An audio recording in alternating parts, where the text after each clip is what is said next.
తాకట్లో ఉన్న మీ బంగారాన్ని విడిపించి ఆ రోజు ఆన్లైన్ రేటుకి కొంటాం. Sharma gold company. నమస్కారం. వాగర్థావివ సంపృక్తౌ వాగర్థ ప్రతిపత్తయే జగతః పితరౌ వందే పార్వతీ పరమేశ్వరౌ. ఆదిత్యాయ చ సోమాయ మంగళాయ బుధాయ చ గురు శుక్ర శనిభ్యశ్చ రాహవే కేతవే నమః. శృంగేరి జగద్గురు పీఠాధిపతులకి, కంచి పీఠాధిపతులకి నమస్కారములు తెలియజేసుకుంటూ కార్యక్రమాన్ని ప్రారంభిద్దాం. ఈరోజు మనం చర్చించుకునేటువంటి అంశము చైత్ర పౌర్ణమికి సంబంధించి మనం తెలుసుకునేటువంటిది, చాలామందికి ఉన్నటువంటిది చైత్ర పౌర్ణమి మరియు ఈ హనుమత్ జయంతి కూడా అనుకుంటూ ఉంటుంటారు. అయితే ఈ హనుమంతుని జయంతికి సంబంధించినటువంటి విషయాల్లో చాలా సందేహాస్పదమైనటువంటి నిర్ణయాలు ఉంటాయి. కొన్ని గ్రంథాల ప్రకారము చైత్ర పౌర్ణమి హనుమంతుని జయంతిగా జరుపుకోవడం, ఇది ఉత్తరాది వాళ్ళు ఉండేటువంటి ఆచారం. తెలంగాణ ప్రాంతంలో కూడా ఈ చైత్ర పౌర్ణమి రోజునే హనుమత్ జయంతి. ఇక ఆంధ్ర, కర్ణాటక తదితర ప్రాంతంలో ఉన్న వాళ్ళైతే వైశాఖ బహుళ దశమి రోజున ఆంజనేయ స్వామి జన్మించినట్టుగా మనకున్నటువంటి వార్తా కథనం. ఇక కొన్ని ధర్మసింధువు, నిర్ణయ సింధువు వంటి ధర్మ గ్రంథాల ప్రకారము ఆంజనేయ స్వామి వారు జన్మించినటువంటిది కార్తీక మాసము కృష్ణపక్షము చతుర్దశి తిథి, మేషలగ్నము, స్వాతి నక్షత్రము, మంగళవారము రోజున రాత్రి జన్మించినటువంటిగా చెప్పబడుతూ ఉన్నది. కాబట్టి ఏది ఏమైనప్పటికీ కూడాను మనకు అనేక ఆధారాలను బట్టి చూసుకుంటే మనకు ఉత్తరాది ప్రాంతం వాళ్ళకే ఎక్కువగా ఈ సంబంధించినటువంటి ఆచార వ్యవహారాల్లో సుస్పష్టముగా ఉన్నటువంటి కారణం చేత 3 విధాలుగా జరుపుకుంటుంటారు. కాబట్టి తెలంగాణ ప్రాంతం ప్రకారం, ఆచారం ప్రకారము చైత్ర పౌర్ణమి, అలాగే ఈ సంబంధించినటువంటి ఆంధ్ర, కర్ణాటక తదితర ప్రాంతాల ప్రకారం వైశాఖ బహుళ దశమి. అయితే ఈ చైత్ర పౌర్ణమి సందర్భంగా జరుపుకునే హనుమంతుని యొక్క జయంతికి సంబంధించినటువంటి విధానానికి సంబంధించి నిర్ణయం అనేటువంటిది ఒక చారిత్రక కథనం, ఒక వింత గాథ కూడా ఒకటి ఉన్నది. కథ విన్న తరువాత వీక్షించేటువంటి సుమన్ టీవీ ప్రేక్షకులకందరికీ కూడా హనుమంతుల వారు లక్ష్మణ, భరత, శత్రుఘ్నుల తరువాత ఆంజనేయ స్వామి అంతటి వాడు, సోదర సమానుడు అని అనుకోక మానదు. దీనికి ఉన్నటువంటి వింత గాథ గురించి మనం క్లుప్తంగా తెలియజేసుకుందాం. సంతానం కోసం పుత్రకామేష్టి యాగాన్ని దశరథుల వారు ఈ 3 భార్యల్ని పక్కన పెట్టుకొని యాగాన్ని నిర్వహించాడు. తత్ఫలితముగా, యాగ ఫలితముగా యజ్ఞపురుషుడు ఉద్భవించి తన స్వహస్తాల మీదుగా పురోహితుడైనటువంటి ఈ యజ్ఞ కార్యాన్ని నిర్వహించినటువంటి ఋష్యశృంగ మహర్షి వారికి బియ్యము, బెల్లము మరియు ఆవు పాలు ఇవన్నీ ఇచ్చి పాయసాన్నము తయారు చేయమని చెప్పి, తదనంతరం ఈ యొక్క పాయసానాన్ని నైవేద్యంగా పెట్టి దశరథుల వారికి ఇవ్వమని చెప్పడం జరిగింది. 3 భార్యలకి కూడాను ఇస్తాడు. తదనంతరం సంతానం కలుగుతుందని చెప్పగా అంతటా ఋష్యశృంగ మహర్షి పాయసానాన్ని తయారు చేసి నైవేద్యంగా పెట్టి దశరథుల వారికి ఇచ్చారు. అయితే ఈ 3 భార్యలలో కైకేయికి అంటే ప్రాణం కదా, దశరథుడికి ఎక్కువ ప్రేమ కదా, ముందే నాకు ఆ పాయసాన్నం మొదటి భాగం నాకే ఇస్తాడేమో అని చెప్పి ఆలోచనలో పడింది. కానీ ధర్మం ప్రకారము పట్టమహిషికి, తదనంతరం 2వ భార్యకి, తదనంతరం 3వ భార్యకి ఇవ్వాలి. అదే ధర్మాన్ని దశరథుల వారు పాటించారు. ఈ విధానాన్ని చూసిన తరువాత కైకేయి కాస్త అలకపాన్పు, బుగ్గమూతి పెట్టుకుని అలకపాన్పు పెట్టుకుంది. అందరికీ చేతిలో ప్రసాదంలో పాయసానాన్ని సమానంగా పంచారు. నాకు ఆఖరనిచ్చాడనేటువంటి అలకపాన్పు ఎక్కి ఆకాశం వైపు చూసుకుంటూ ఆ ప్రసాదాన్ని ఇలా చేతిలో పెట్టుకొని ఆకాశం వైపు చూసుకుంటూ పరధ్యాసగా ఉండిపోయింది. అంతలో గరుత్మంతుల వారు వచ్చి అనగా ఒక గ్రద్ద, ఆ గ్రద్ద వచ్చి చేతిలో ఉన్నటువంటి ప్రసాదాన్ని ఎత్తుకొని వెళ్ళిపోయింది. తదనంతరం ఇదంతా గమనించినటువంటి సుమిత్ర, కౌసల్య వీళ్ళందరూ కూడా అయ్యో ప్రసాదం దాటిపోయింది, చేయి దాటిపోయింది అని భావించి వాళ్ళకిచ్చినటువంటి ప్రసాదంలో కొంత భాగాన్ని కైకేయికి ఇవ్వడం జరిగింది. ఇలా 3 భార్యలకి రామ, లక్ష్మణ, భరత, శత్రుఘ్నుల వారు జన్మించారు. అయితే ఇక్కడ ఈ గద్ద ఎత్తుకుపోయినటువంటి ప్రసాదాన్ని ఎక్కడ ఇచ్చింది అనేటువంటి విషయానికి వస్తే, కేసరికి, అంజనాదేవికి సంబంధించి 2 దంపతులు. ఈ అంజనాదేవి పరమేశ్వరుని సంతానం కోసం పరమేశ్వరుని అర్థించడం కోసం, పరమేశ్వరుని యొక్క సాక్షాత్కారం కోసం ఘోరమైనటువంటి తపస్సు చేసింది.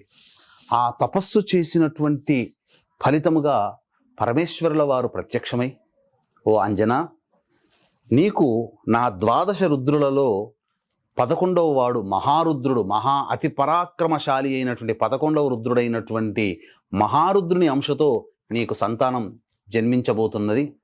కాబట్టి చాలా సంతోషించాను. అంజలి ఘటిస్తూ ఉండు, ప్రార్థన చేస్తూ ఉండు.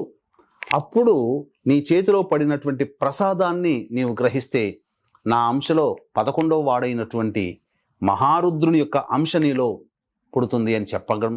ఆ విధంగా సంతోషంతో అంజలి ఘటిస్తూ పరమేశ్వరుని తదేకంగా ధ్యానం చేస్తూ భక్తిపూర్వకంగా ఉన్నటువంటి సమయంలో ఆ గ్రద్ద చేతిలో ఉన్నటువంటి ప్రసాదం ఏదైతే ముద్ద ఉంటుందో వాయు తాడనము చేత, గాలి తాడనము చేత, గాలి కుదుపులకి ఆ ప్రసాదము నేల జారింది. గ్రద్ద చేతిలో ఉన్నటువంటి ప్రసాదం అది ఎక్కడ పడింది?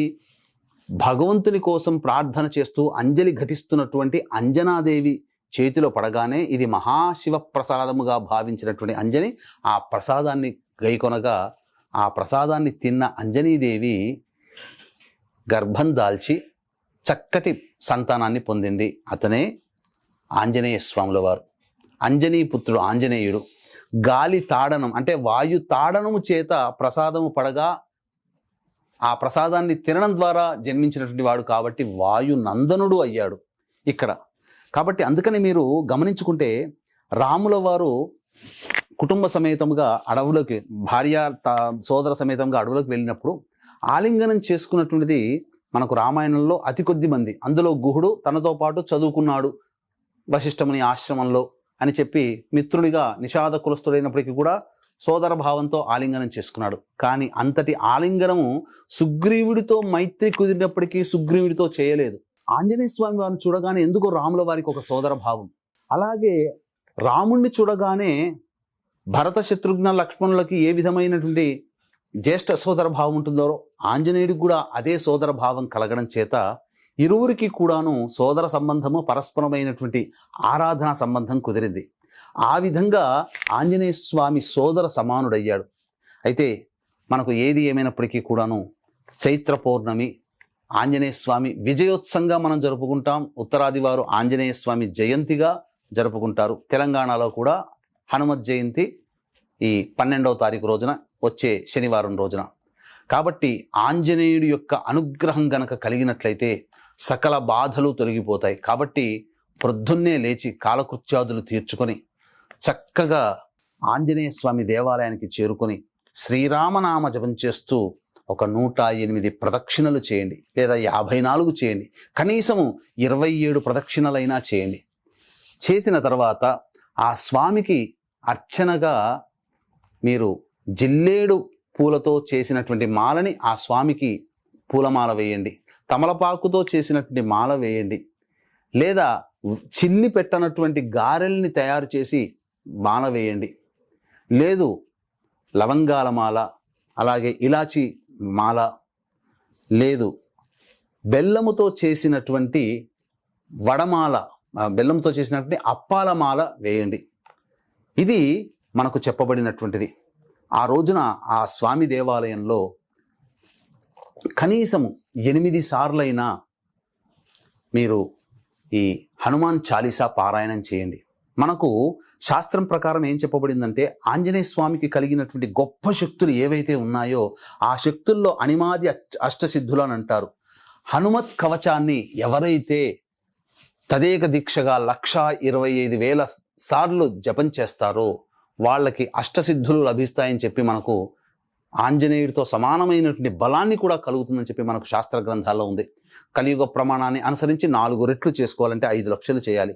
దీక్షగా 5 లక్షలు జపం చేయడం అనేటువంటిది కలియుగంలో దుర్లభమే. అంతేకాకుండా ఒక గొప్ప విషయాన్ని తెలియజేస్తాను. ఆంజనేయుడి యొక్క అనుగ్రహం అతి శీఘ్రంగా కలగాలంటే ఏం చెయ్యాలి, అతి చిన్న పరిహారం తెలియజేస్తాను.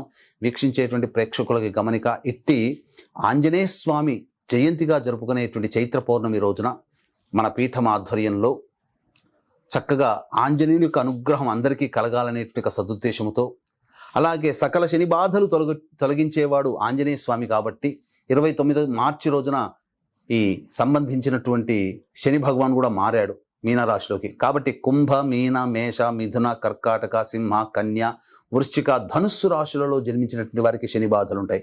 కాబట్టి ఇట్టి శని బాధలు తొలగడం కోసం మరియు హనుమంతుని యొక్క దివ్య అనుగ్రహం కలగడం కోసం మన్యుసూక్త పాశుపత మంత్ర హోమము, అలాగే శనీశ్వర హోమము, అఘోర పాశుపత మంత్ర హోమము, వివాహం కావాల్సిన అబ్బాయిలకి అమ్మాయిలకి హోమాలు, ఆరోగ్యం కోసం నరదృష్టి నరఘోష సంబంధించినటువంటి దోషాల నివారణకి సుదర్శన హోమాలు అనేటువంటి చేయించడం జరుగుతుంది. ఇందులో గోత్రనామాదులు నమోదు చేసుకునేటువంటి వాళ్ళకి ఆంజనేయుడి యొక్క మన్యుసూక్త పాశుపతంతో చేసినటువంటి శక్తిపాతము చేసినటువంటి శంకరుంగలి మాల అనేటువంటిది ఇవ్వడం జరుగుతుంది. ఎందుకు ఈ విధంగా శంకరుంగలి మాల అనంటే, మీరు గమనించినట్లయితే హైవేలలో ఎక్కడ చూసినా ఊరి ప్రారంభంలో పెద్ద పెద్ద ఆంజనేయ స్వామి విగ్రహాలు ఇలా ఉంటాయి, రక్షిస్తారు.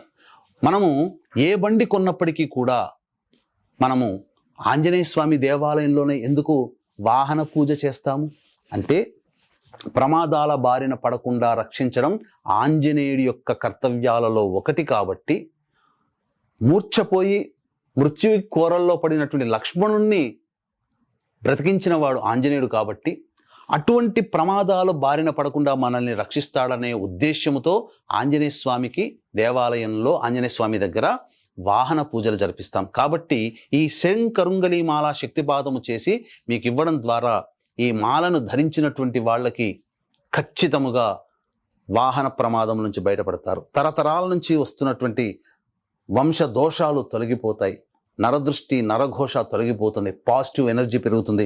మీ మాల ఉన్న శరీరానికి ఒక ఆరా అనేటువంటిది ఉంటుంది. తద్వారా ఏ నెగటివ్ ఎనర్జీ కూడా మిమ్మల్ని తాకలేదు. అంతటి మహత్యము కలిగినటువంటి మాలని ఈ యొక్క 12వ తారీఖు రోజున సాయంకాలం 6:30కి పౌర్ణమి అనేటువంటిది, అనగా హస్త నక్షత్రం వెళ్ళిపోయి చిత్తా నక్షత్రం ఉంటుంది, పౌర్ణమి ఉంటుంది.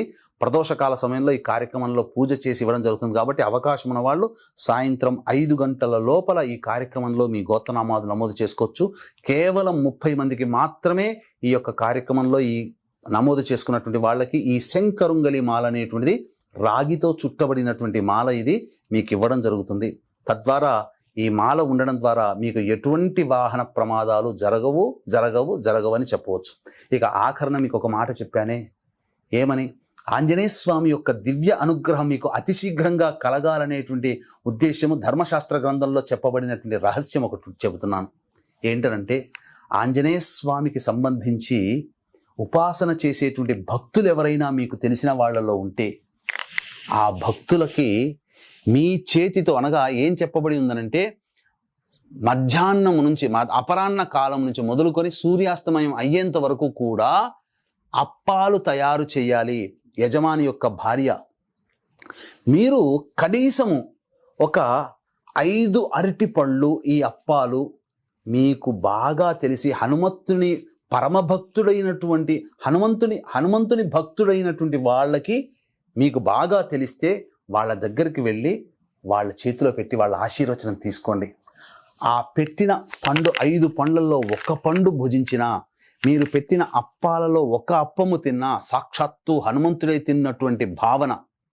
ఆ కారణం చేత మీరు ఏ సంకల్పం కోసమైతే మీరు వేచి చూస్తున్నారో, ఏ పని జరగాలని మీరు కోరుకుంటున్నారో, అతి శీఘ్రముగా ఆ ఆంజనేయ స్వామి యొక్క అనుగ్రహం వలన ఆ పని జరిగి తీరిపోతుంది. ఇది పరాశర సంహితలో స్వయంగా చెప్పబడినటువంటిది. ఇది ఋషులు చెప్పినటువంటి మాట ఎప్పటికీ పొల్లుపోదు. కాబట్టి ఈ చిన్న పరిహారాన్ని 12వ తారీఖు రోజున సాయంకాల ప్రదోషకాల సమయంలో చేయండి. ఎందుకంటే 4:36 వరకు భద్రాకరణం ఉన్నటువంటిది. ఈ కరణములో ఎటువంటి పనులు చేయకూడదు. కాబట్టి ఈ కార్యక్రమాన్ని సాయంకాలం 6:30కి ప్రారంభం చేయబోతున్నాం. శంకరుంగలిమాల శక్తిపాతము చేసి ఇవ్వడం జరుగుతుంది. అలాగే శని కూడా మారాడు. కుంభమీన మేష మిథున కర్కాటక సింహ కన్య వృశ్చిక ధనుస్సు రాశిలో జన్మించినటువంటి వారికి దోషాలున్నాయి. కాబట్టి ఈ దోషాల పరిహారార్థం కోసమే ఈ కార్యక్రమాలు మరియు ఆంజనేయుని యొక్క అనుగ్రహం కోసం ఈ మహత్తరమైనటువంటి చైత్ర పౌర్ణమి రోజున కార్యక్రమం చేసి శక్తిపాతము చేసినటువంటి శంకరుంగలి మాల మీకు ఇవ్వడం జరుగుతుంది. అవకాశం ఉన్న వాళ్ళు కార్యక్రమ తదనంతరం కాంటాక్ట్ చేసి పూర్తి వివరాలు తెలుసుకోవచ్చు. అలాగే ఆంజనేయ స్వామి యొక్క దివ్య చరిత్ర మరియు ఆంజనేయ స్వామి అనుగ్రహం అతి శీఘ్రంగా పొందడం కోసం చెప్పబడినటువంటి పరిహారాలు అవన్నీ మీరు చేసి ఆంజనేయుని యొక్క దివ్య అనుగ్రహం మీకు సంపూర్ణంగా కలగాలని కోరుకుంటూ సర్వం శ్రీ ఉమామహేశ్వర పరబ్రహ్మార్పణమస్తు.